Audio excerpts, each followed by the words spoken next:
丰台扫过高雄嘛，造成超过200间的学校损害，其中文藻外语大学有几片的窗啊，拢互风吹去哦，阁有天棚的轻钢架落落来，学校是表示讲损失上千万。另外，高雄科技大学某学生指出讲，学校较大，阁有所在水阁还未退。 外壁扛一大块走廊有起封锁线，丰台山土车衫带来上悬17级的强阵风。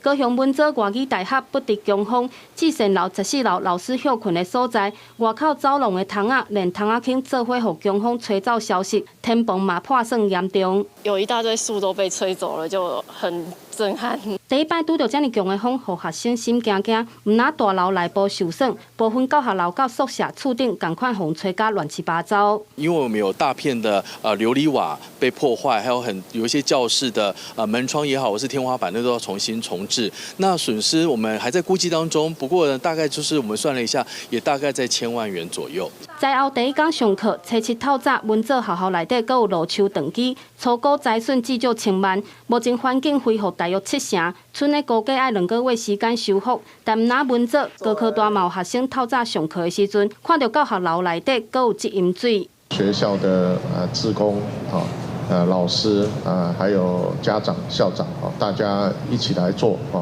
那很快的在学校大致校园在学童活动的这个区域都已经恢复正常。山土造成高雄200几间学校受损，市府校方甲校友做伙合作，就希望赶紧恢复环境，让老师学生会使正常上课。记者高雄报道。